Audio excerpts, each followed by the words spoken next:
welcome to part one of my new decluttering challenge. This is decluttering roulette. Lots of you suggested this and you got the idea from the channel JB Chaotic. She has a nice fancy glass fishbowl with all her bits of paper in. I found this bejeweled purse. In here I have 30 bits of paper with different areas in the house to declutter.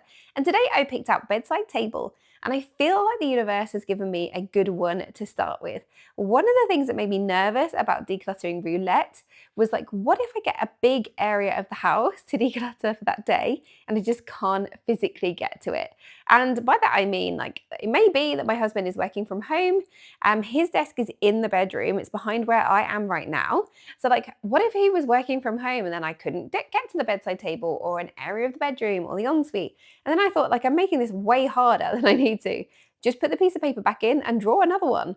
So we are doing decluttering roulette for the month of April. Well, actually, just until we finish this. I'm hoping that I will manage to declutter every single day. I feel like I need a good, like, kick up the backside with my decluttering.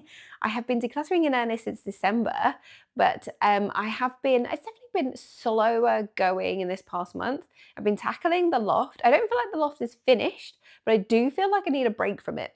So this challenge just feels like a really good kind of fresh idea for me, and I'm really excited for it. I think that is important with any task that might otherwise be a bit daunting. Is like, turn it into a game, make it fun. How do we make this fun? Decluttering roulette. We put all the areas that we want to declutter on little bits of paper in a nice little bejeweled purse. So for my bedside table, I have already decluttered this once or twice in the last few months, but more things have crept in.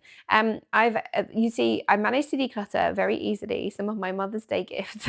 So my kids got me jelly babies for my running, and they got me some chocolate orange like slices. But I don't want to have sweets and chocolates on my bedside table. I feel like that is too dangerous for me.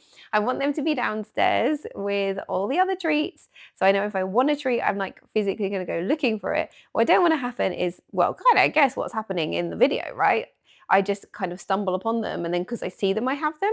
I don't want to just have them because I see them there. So part of what I am doing is moving things to where they need to be. So as well as decluttering things I don't need, I always want to think, where would I look for this if I needed it? So case in point, I found 3 tape measures in my bedside table. And these are like sewing tape measures. Now, I do, like, if I needed one, kind of, I'm going to buy an item of clothing, I want to remind myself, like, measurements wise, where I am in a particular bit of my body, then that's where I'd look for the tape measure. But otherwise, the others I need in my sewing kit, and that is not in this room. So as part of this exercise, I'm moving things to where I need them to be. I had a bunch of cards in here for my 40th. I'm going to be 42 this year. I was going to do like a crafting thing. My friend had made me she printed out a lovely picture of me and my besties and had it framed. And then I thought I wanted to keep like some messages from cards or some of the front of cards and like make a kind of collage on the picture. And over time, like, I just clearly haven't wanted to do that much, right? We're a year and a half down the line, nearly 2 years down the line. I haven't done this I haven't taken this project on. The cards have sat there. The picture's still there, and I haven't done anything with it. So, like, I have to start asking myself, do you really want to do this? Like, is it a priority? Because if you haven't done it in nearly 2 years, right, it's not a priority. It's not something that I want to do. And now I felt like it was finally time, I was ready to declutter the cards. I would rather declutter them than carry out the project. So I think that says something. Clearly, I had a lovely 40th. I really enjoyed it, and I wanted to remember it well, and I wanted to keep everything from it for those memories.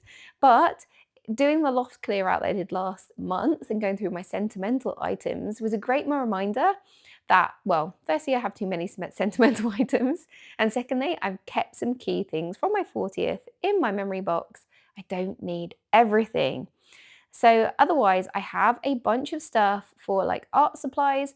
I do want to be like going to bed a bit earlier, reading a book or drawing a picture or doing something crafty rather than scrolling endlessly on the internet. My doom scrolling habits have got way worse recently. And I find this, I don't know if you find this, I find it at times when I'm particularly anxious or kind of stress is getting to me to some degree, I basically, it's kind of like my escapism, or I'll just ignore, procrastinate on the things I really need to do and waste time just scrolling endlessly at absolutely nothing of any importance on the internet. And that has definitely been happening to me lately. At times like this, really, I need to get rid of Facebook and TikTok from my phone. I don't post on TikTok. I mostly use it for research. And it's really good, like if you're going to go on holiday somewhere. I found it super useful for getting like quick tips of like the main sites you should see on holiday. I used it when I went to Budapest with my sister at the end of last year. I basically got all my tips from TikTok and they were awesome. But it sucks you in, doesn't it? As soon as you start scrolling, you are on this cycle you can't get out of. So I want to replace that with my hobbies. And now if I organize them all in my bedside table, then that will make it easier. So don't mind me, I'm just going to declutter one of my chocolate oranges from Mother's Day from my kids slash husband. Thank you very much, husband. And thank you, kids.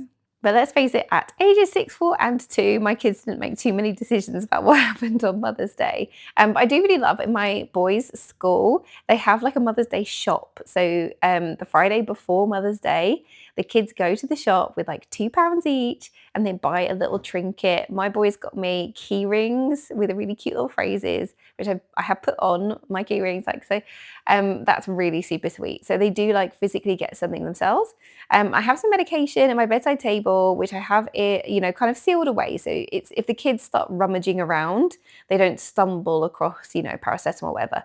I probably should, though, move it entirely. And actually, I'm not sure that I would look there, like coming back to it. I put it back into the bedside table, but now I'm doing the voiceover for the video. I don't think I'd go in there I can't remember last time I went into my bedside table for paracetamol.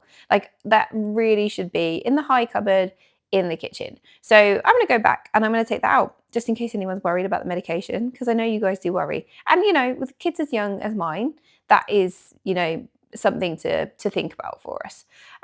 So then I have books. I have a few books. And as I say, I'm kind of partway through reading one. And the timer went off just as I finished. 15 minutes was absolutely perfect for this particular task.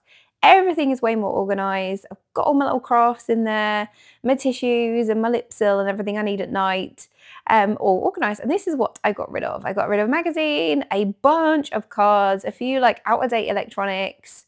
And yeah, that was pretty good going. I'm really pleased with that one. On to tomorrow. I will see you in the next one. Bye.